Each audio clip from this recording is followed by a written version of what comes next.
Welcome to the SIBO Doctor podcast with Dr. Narala Jacoby, a US-trained naturopathic physician and medical director of the SIBO Doctor, an online education resource for practitioners. This podcast is intended for SIBO treating practitioners and aims to help educate how we may best serve our SIBO patients.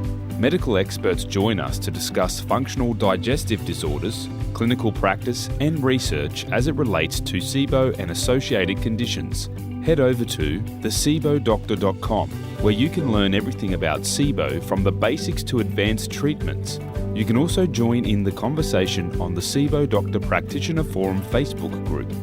If you're a patient, please note this information is not intended to diagnose or treat medical conditions. Please ask your doctor before initiating any new treatments. We welcome you to head over to the SIBO Lifestyle Facebook group, where we post frequent tips and videos to help you on the road to gut health recovery. And now, over to Dr. Jacoby and the SIBO Doctor podcast. Welcome, SIBO practitioners, to another episode of the SIBO Doctor podcast. And oh my God, what a treat we have today. We have Dr. Allison Siebecker, who really, truly needs no introduction to the world of SIBO to all of you. But just in a nutshell, she has been instrumental in bringing education about SIBO to really the integrative medicine world, I think, since 2011. And she was really the one that got me started on this journey back in 2011 when she first gave a lecture at the American Association of Naturopathic Physicians about SIBO, and I had never heard of it. And it was just, that's how the whole magic happened. And here we are. So that's right. Dr. Allison Siebecker graduated from NUNM in Portland. It's a naturopathic medical university, and continues to lecture on SIBO and is a very frequent guest and lecturer at all the different SIBO conferences and different conferences around the world, really. So such a warm welcome to you, Allison. Thank you. And today's topic is going to be fantastic because strangely enough, we haven't had a specific topic about Prokinetics. As SIBO practitioners, we're really aware about the use of Prokinetics, but we're really going to drill down a little bit more into the nitty-gritties and the differences between not just Prokinetics, but the difference between laxatives and Prokinetics and the different categories. And so hold on to your hats. Let's get going then. So Allison, you actually did a Prokinetic talk very recently, and it's really that talk that gave me the idea to invite you. And you started your talk about the difference between laxative and Prokinetic. So let's start there. Okay.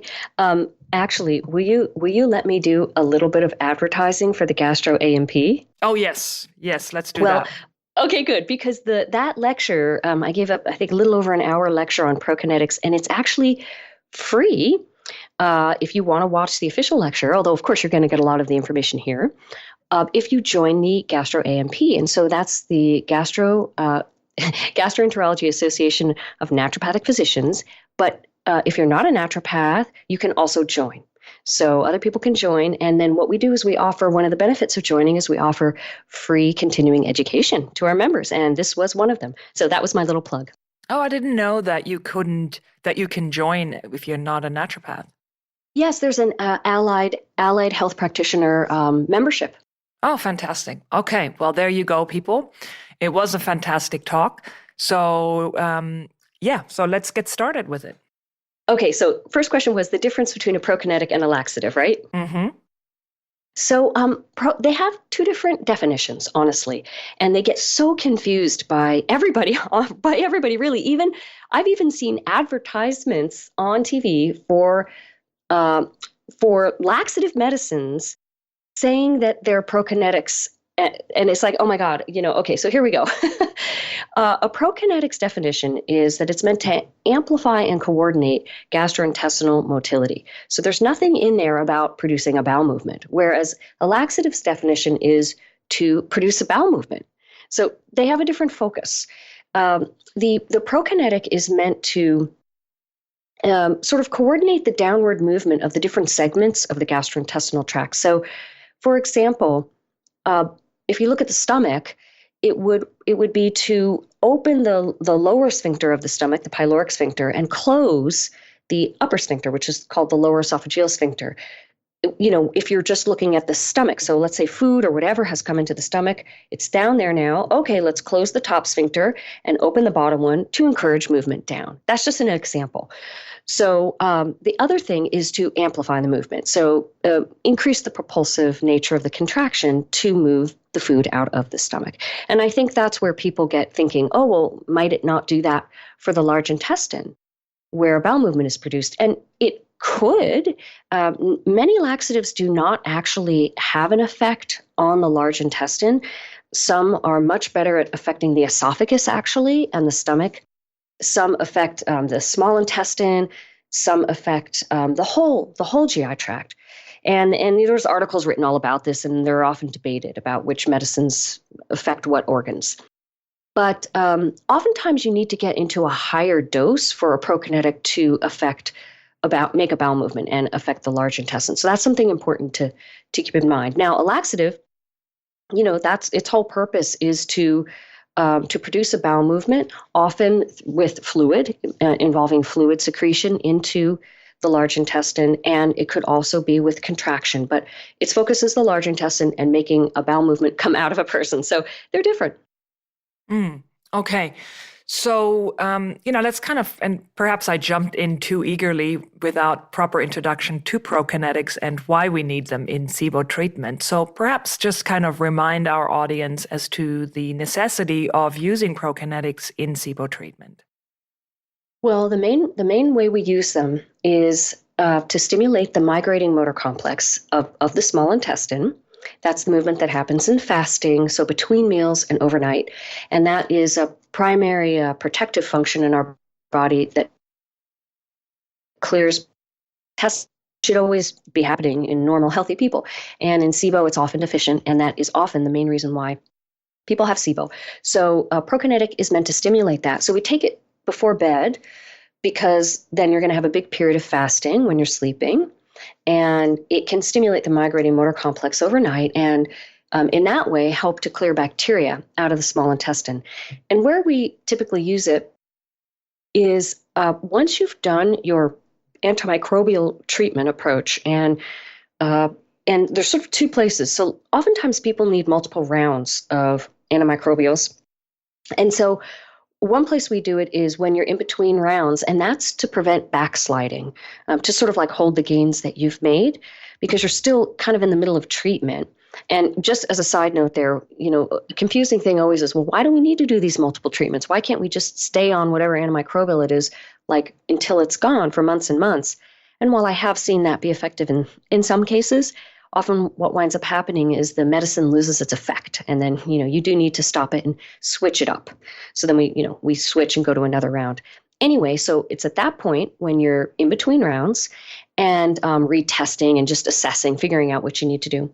And then when you're done, so a person, when you've gotten a satisfactory result, meaning that either the symptoms are mostly resolved or the test is negative. And so at that point, you want to hold the gain of that improvement of clearing SIBO with a prokinetic, because we know that from studies and, of course, our experience, that 2/3 of SIBO cases are relapsing and 1/3 are not. So 1/3 of cases don't relapse. They're resolved after you clear it. And those are usually a little bit easier cases to deal with. And then 2/3 of people have chronic SIBO, and it's going to come back. And so the prokinetic is really important in lengthening that remission period. And there are studies on this. And various medicines have been studied by Dr. Pimentel and shown anywhere from 2 to 4 month increase in remission time from using prokinetics. And just before I close on this, another thing we can do in SIBO is use prokinetics for symptomatic relief. If we have a very difficult case, chronic case, things like that, where we're not getting satisfactory symptomatic relief from our SIBO treatment, or we just want extra symptomatic relief right from the get-go. So they can also be used for symptomatic relief. Great. So we have prokinetics, which work mostly to reset sort of the motility in the upper gut. mostly, right? And then we have laxatives, which kind of aim to more stimulate the peristaltic action of the large intestine, right? That's So, right. so we have you mentioned sort of osmotic laxatives, which you included you included magnesium and Miralax in your lecture, and I thought we'd just pause here for a moment and talk about that because a lot of people use both magnesium and Miralax or those kinds of osmotic agents that draw fluid into the bowel, and I wondered. I mean, I think I just wanted to kind of pause here because so many people use it and understanding that this does not have a prokinetic effect. Thank you for saying that, because what we see so often, and I didn't mention before, with SIBO treatment and Prokinetics is because it's easy to misunderstand these two categories, and many people think they are the same. Both doctors and patients will think, oh, I'm on a Prokinetic because I'm taking magnesium. I'm taking my osmotic laxative. And that goes for any of the laxatives. So let me just mention the categories of laxatives. And by the way, the situation here is that laxatives do not stimulate the migrating motor complex. They don't have that ability. That's not what they do. Whereas a Prokinetic, it's possible it might be able to stimulate contraction of the large intestine, which might aid in a bowel movement. So a Prokinetic might be able to have a laxative effect, but a laxative cannot and does not have a Prokinetic effect. So that's why I think where we get a little confused. So you need the Prokinetic on board because the laxative can't stimulate that migrating motor complex. So for laxatives, we do have three categories: osmotic, stimulant, and prosecretory. And osmotic is the most commonly used, at least amongst us, naturopaths, and that includes magnesium and also and Miralax. And what they're doing is they're larger molecules that can have trouble actually absorbing. And so they sort of sit in the lumen of the large intestine and then osmotically draw water into the large intestine to help balance them out. And so they don't force water in. That's the difference between a stimulant laxative and an osmotic laxative. A stimulant laxative uses, active transport in the cells along the lining of the large intestine to secrete water in. And so those are things like Senna and Bisacodyl, which is like Dulcolax. It's sold under many names. They're more stimulant laxatives, and the prosecretory do the same thing. They force water in. And the stimulant laxatives also force some contraction. They are agitating and irritating, so they force some contraction as well, which is why they're associated with cramping oftentimes. Now, osmotic laxatives can have cramping too. Really, any laxative could if it's doing a lot of secretion or a lot of contraction. And so sometimes people have to play around with them to find one that they tolerate well. But magnesium is my favorite laxative because magnesium does so many good things. It's a cofactor for hundreds of processes in the body, and it's wonderful. We typically use it in a form that is not very absorbable as a laxative. That's what we're after. We're trying to have it stay in the large intestine and draw the water in. But I still feel, you do absorb some of it. So, it can have at least a somewhat positive side effect. And it's very safe.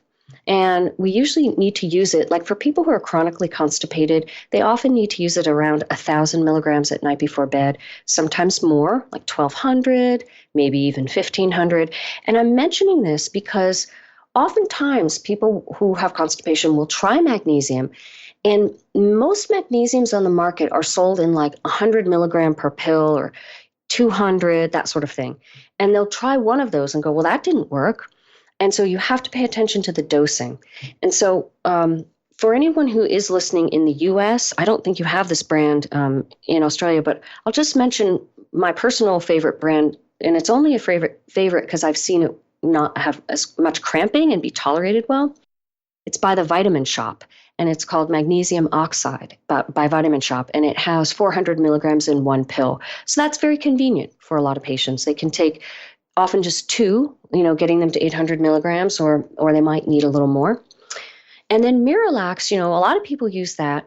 I haven't been as favorable to it because I just have seen a lot of patients become tolerant to it and need to increase their dose to continue to get the effect, whereas I haven't seen that with magnesium. In fact, as we do more and more treatment for people with, with constipation and SIBO, usually we see them being able to reduce their magnesium dose.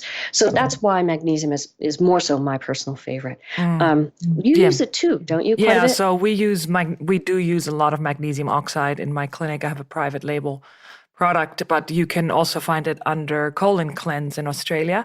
And I believe that's also I think it might actually be a powder. They have powder and capsule, if I'm not mistaken. But yeah, that's a higher dose magnesium oxide, and that works also pretty well. But you do need to, like you say, you do need to kind of dose it high initially. The other one, Movicol or Miralax, Movicol in Australia, is one of the reasons I don't really like it because it's polyethylene glycol, and it just doesn't sit well with me. A lot of children are actually on, a lot of constipated children. Yes. So I just don't like having something that's a derivative of antifreeze it's in not laxative. Natural. It's not. It's just not natural. It's not a natural product. No, and it might be okay short term, but I just don't feel that if you have magnesium as an alternative, and there's so many different other things you can use for just a laxative effect if constipation is your main issue. So, but moving on to potassium is also amazing. Oh, okay. So, for kids, like potassium, and of course you have to be careful with your dosing there, but vitamin C and magnesium, using a cocktail of that, that's beneficial. I do just want to say one more thing before we move on, because I just want to mention that magnesium dosing is sort of finicky.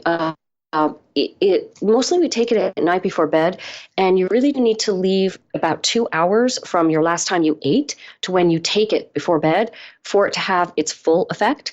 And so, what you might be able to find then is if you ate an hour ago and you take your normal dose of magnesium, you might not get the full effect you normally do. You can see relationships like that. And then when you're first starting it, sometimes it takes 2 or 3 days to get the bowel movement. And so what can happen is that then people increase their dose. They're like, oh gosh, I must not be taking enough.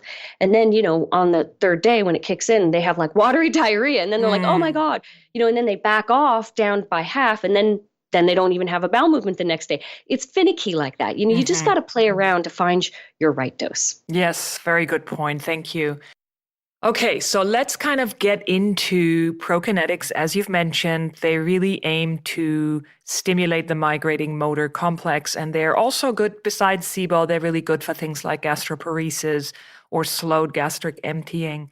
So I kind of want to talk about what types of Prokinetics there are, and then when not to use Prokinetics, because you and I had a really interesting conversation with Dr. Razai at the last conference about people that were exacerbated by Prokinetics. So let's start with what type of Prokinetics there are. Okay. So I rely on about, I guess I'll say 6 options.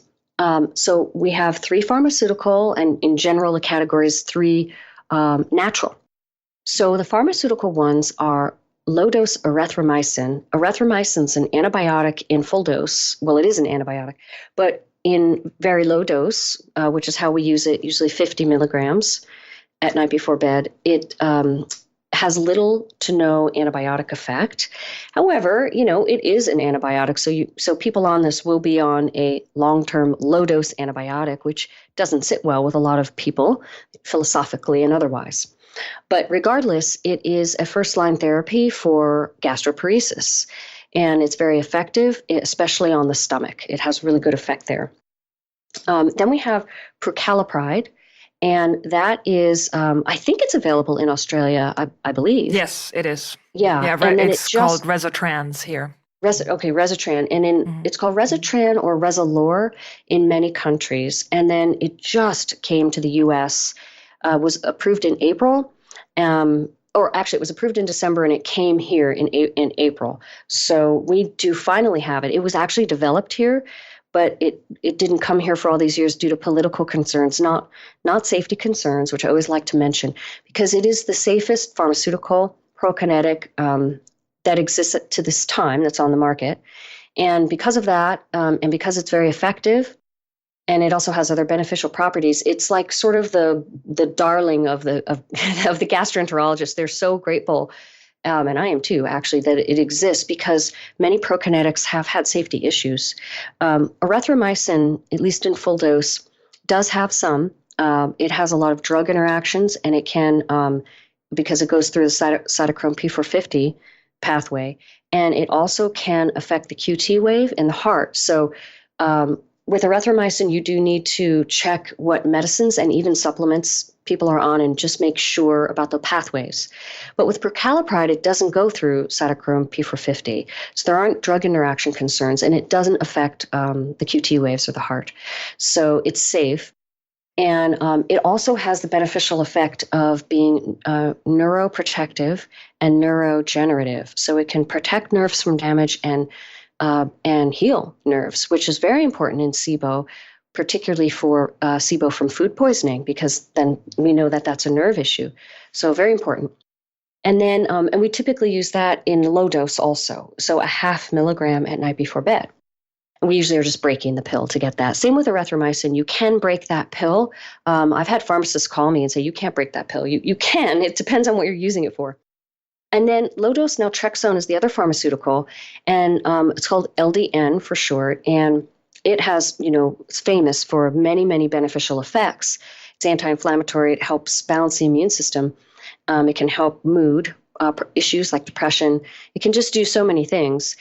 And it isn't technically a prokinetic, but what it does is it stimulates the body's own release of natural opioids. And our own opioids have just a myriad of effects and benefits, and one of which is a prokinetic-like effect. And that has been published in studies, even though it's not technically considered a prokinetic. But Dr. Weinstock studied it for SIBO, and he found about a third of patients, it just didn't seem to have the prokinetic effect on them. Like, it just didn't work. So sometimes it doesn't really work for people, but 2/3 it did. So one thing with low-dose naltrexone is that some people can get sleep side effects when they begin it, which often will go away over time. So what a lot of docs do, pretty standard practice, is to titrate it up slowly to help avoid those sleeping issues, which could be like vivid dreams or possibly insomnia. So we usually start it at 0.5 or 1 milligram, and then we bring it up to either 2.5 milligrams for diarrhea type or 4.5 or 5 milligrams for constipation type. So those are the ones that are pharmaceutical. Now, the natural ones there's Iberogast, I'll just mention all of them quickly, ginger root, and then there's a whole bunch of ginger-containing prokinetic formulas that are both supplement and herbals mixed together. So the Iberogast is a herbal formula combination that has a long history of safe clinical use, and has been studied against some pharmaceutical prokinetics and shown to have a stronger prokinetic effect, actually, than actually cisapride and I can't remember the other one it was studied against. So I was very pleased when I found that. However, I do want to say that despite its excellent safety profile in studies, as well as this long clinical use, there have been some issues recently in the UK, in England, and in Switzerland, where a warning has gone on the label, and I haven't fully investigated that to be able to give you a proper report. But it does have some. There were some concerns with it. It's because it has celandine in it. However, the celandine is at an exceedingly low level. Mm-hmm. And when you look at the levels you need for toxic effects of celandine, it's astronomically higher than what's in this product, yet still. So, these warnings are on the label, but the manufacturer, I think, is has fought it very hard because there's studies showing it's safe, non-toxic, well tolerated in children, et cetera. So anyway, this is going on. So there's that. And then ginger root itself is, sort of famous for helping with nausea, which that's one of the things Prokinetics can help with, that symptom. And, morning sickness. And, by the way, I didn't mention the dose of iberogast, but we typically use that anywhere from 30 to 60 drops at night before bed. And it's wonderful for symptomatic relief throughout the day. People can keep it in their purse or I guess guys don't use a purse. Most guys don't anyway. Some do, but whatever, their car, and then, take it as needed. Man bags. I can put it in their man bag. Yeah, exactly. And then ginger root, it's usually about 1,000 milligrams in capsules. I don't know the conversion if you're using tincture or other forms of ginger. Some people like to use ginger candies or ginger tea, so those are all options. And then the ginger-containing prokinetic formulas, we actually now have 5 of these, I think. So let me see if I can get them all right. We've got Motil Pro, Prokine, Motility Activator. Oh, actually, there's 6. There's a new one now, GI Motility Complex, SIBO MMC, and then in the UK, there's bio.me.kinetic. And all of these, I just call them the ginger-containing prokinetic formulas to make it easier for me when I'm teaching. But they all have ginger, and then they'll have various other herbs and supplements, and 3 or 4 of them have 5-HTP in them. So that's another common ingredient. So these are wonderful formulas many of us have been using for years and years. Motility Activator and GI Motility Complex, those both have a patented formula in it that is a combo of artichoke and ginger that is actually, the patent name of that is ProDigest. And it's been studied. I didn't realize this until about 2 years ago or a year and a half ago that ProDigest had been studied as a prokinetic. And so these 2 companies have sort of, put it in under their own label, but it's pretty much the same product.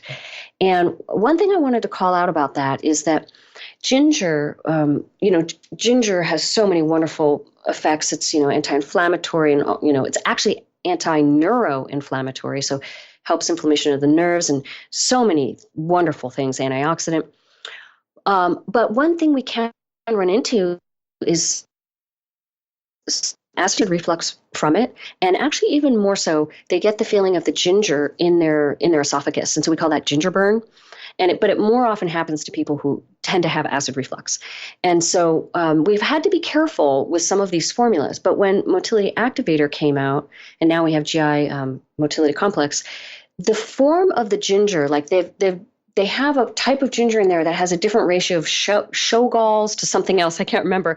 And it's much less likely to cause the ginger burn. It still could happen, but it is less likely. So that's important to know that if you might want to use one of these products, but you're concerned, you might want to start with one of those, like if you have acid reflux. So that was a long description, but these are the pharmaceutical naturals. Great. So just to recap, you've got erythromycin, prucalopride, and low-dose naltrexone in terms of prescription prokinetics, and then really the only ones that have any research behind it is iberogast and ginger is in various compounds and products. You mentioned the artichoke ginger one too. Yeah, the artichoke ginger one. You said it was studied. So what did they actually look at in terms of how effective it is to increase motility? Did they just look question. at, because it's so different. Having a bowel movement doesn't mean, this is the whole discussion, having a bowel movement doesn't mean that you've turned on the migrating motor complex. Oh, no. Like when I say that they've been studied, like ginger was studied for gastroparesis, like for stomach they actually looked at how much it increased stomach emptying time. And iberogast was studied for, I think it was gastroparesis after surgery. And so again, these are all stomach. And let me see if I can quickly find the ProDigest study. I don't have it in my memory. Here it is. Let me bring it up. See right now. Yeah, here it is. Let me see. I'm going to scan it quickly. It was on the stomach again. So it's gastric emptying. Interesting. Mm-hmm. Very interesting. Yeah. Okay.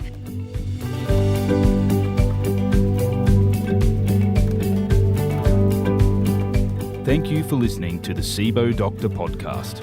We hope you found the information in this episode useful in the treatment of your SIBO patients. Thanks to our sponsors, SIBOtest.com, a breath testing service with easy online ordering, and Quintron, maker of outstanding breath testing equipment. Tune in again for another episode of the SIBO Doctor podcast. Thanks again for listening.